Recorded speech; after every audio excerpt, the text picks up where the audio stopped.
Hello everyone, I am Shakti Prasad Singh. Welcome to my YouTube channel IT Bloom. Here you can get conceptual knowledge in computer. If you are new in this channel, then please like, subscribe and press the bell icon and share videos of this channel. Now without wasting any more time, let me start. पिछले tutorial में मैंने आपको बताया था HTML tables के बारे में, और इस ट्यूटोरियल में हम बात करेंगे टेबल्स में यूज होने वाले रो स्पैन और कॉल स्पैन के बारे में। तो सबसे पहले हम देख लेते हैं कि रो स्पैन और कॉल स्पैन हम यूज किस लिए करते हैं। Col span and row span are used to merge table sales.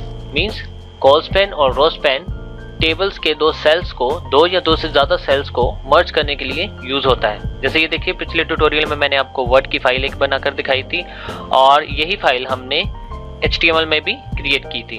तो अगर मैं दो कॉलम्स को मर्ज करना चाहता हूँ, तो मान लीजिए अगर मैं यहाँ पे इन दोनों को मर्ज करना चाहता हूँ, मुझे ये डाटा नहीं चाहिए और इन दोनों में कॉमन मुझे क्या चाहिए, MCA चाहिए। तो मैं क्या करूँगा, इन दोनों को सिलेक्ट करूँगा और राइट क्लिक करके मर्ज करूँगा।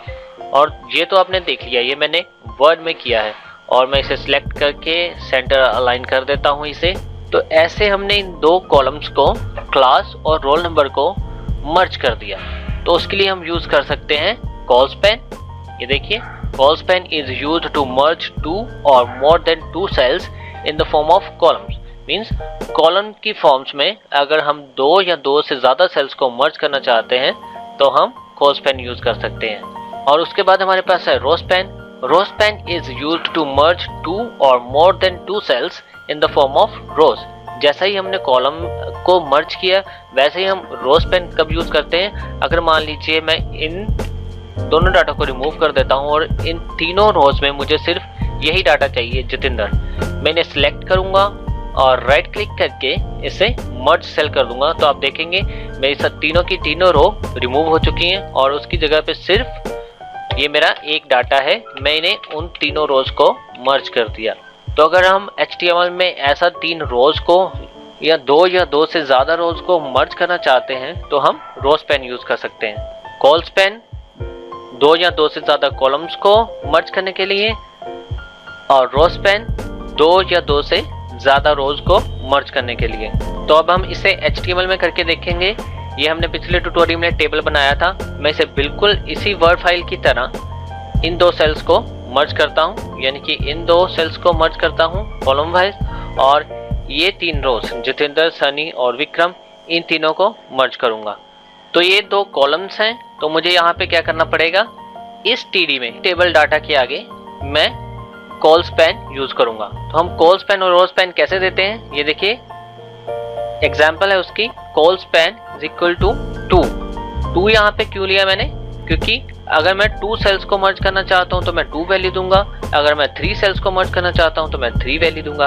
और इस एग्जांपल में जो मैंने यहाँ पे करके बताई है, इसमें मैंने सिर्फ 2 कॉलम्स को मर्ज किया है, तो मैं कॉल स्पैन की वैल्यू 2 लूंगा। मैं आपको प्रैक्टिकली करके बताता हूँ कैसे करेंगे।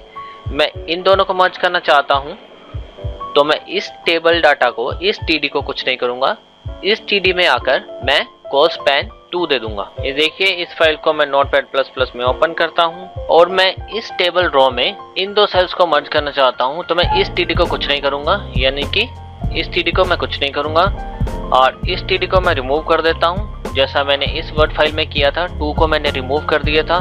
मैं इसे सेव करता हूँ और आपको यहाँ पे रिफ्रेश करके बताता हूँ। तो आप देखेंगे ये एक अलग सेल आ रहा है और ये एक अलग सेल आ रहा है, क्योंकि मैंने यहाँ पे डिलीट कर दिया था 2 को। लेकिन अब मुझे यहाँ पे डाटा चाहिए ही नहीं, तो मैं इन दोनों को मर्ज करना चाहता हूँ। तो मैं क्या करूँगा, यहाँ पे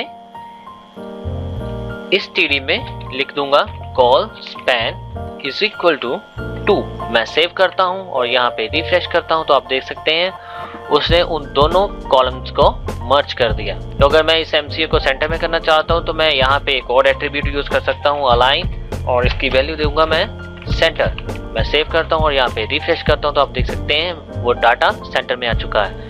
तो हमारा कॉल स्पैन का मसला हल हो चुका है। और इसी तरह से मैंने इन 3 रोज को भी मर्ज किया था, तो यहाँ पे मैं इन तीनों को मर्ज करूंगा। तो HTML में हम कैसे करेंगे, रोज को मर्ज करने के लिए मैंने अभी आपको बताया कि रो स्पैन यूज करते हैं। तो मैं यहाँ पे इन दोनों को रिमूव कर दूंगा ये देखिए इस टीडी विक्रम और इस टीडी सनी को मैं रिमूव करता हूँ और यहाँ पे सेव करता हूँ और रिफ्रेश करता हूँ। तो आप देख सकते हैं मेरे टेबल की जो लेआउट है वो बिगड़ चुकी है, क्योंकि यहाँ पे जो डाटा आ रहा था मेरे पास वो अब नहीं है। तो मैं यहाँ पे इस टीडी में रो स्पैन 3 लिख दूंगा, यानी कि 1 और 2 और 3। तो ये जितेंद्र नाम की टीडी टेबल डाटा 3 रोज को कंसिडर करेगा। यहाँ पे मैं row span is equal to 3 दे देता हूँ, सेव करता हूँ और यहाँ पे रिफ्रेश करता हूँ। तो आप देखेंगे मेरे टेबल का जो लेआउट है वो ठीक हो चुका है, क्योंकि अब जितेंद्र नाम की टीडी टेबल डाटा 3 रोज के बराबर है। तो पहले जब मैंने उसे डिलीट किया था तो ये टेबल डाटा जो MCA, BBA और 23 ये सारा का सारा इधर लेफ्ट साइड में आ गया था, लेकिन अब उसकी ये स्पेस कवर कर रहा है तो वो अपनी जगह पे है और ये अपनी जगह पे है। तो ऐसे हम HTML में रो स्पैन और कॉल स्पैन यूज कर सकते हैं। और अगर आप प्रैक्टिस करना चाहते हैं तो आप कोई टेबल बनाकर देख सकते हैं और उनमें जिस भी सेल को आप मर्ज करना चाहते हैं आप प्रैक्टिकली करके देख सकते हैं। अगर आपको कोई प्रॉब्लम आए तो प्लीज़ कमेंट बॉक्स में आप मैसेज दे सकते हैं, और अगर आप कोई सजेशन देना चाहते हैं तो आप सजेशन भी दे सकते हैं। अगर आपको ये मेरा ट्यूटोरियल अच्छा लगा तो प्लीज़ मेरे वीडियो को लाइक कीजिए और मेरे चैनल को सब्सक्राइब कीजिए। Take care. Subscribe my channel. Please subscribe it now, like it and press the bell icon and share as many as you can.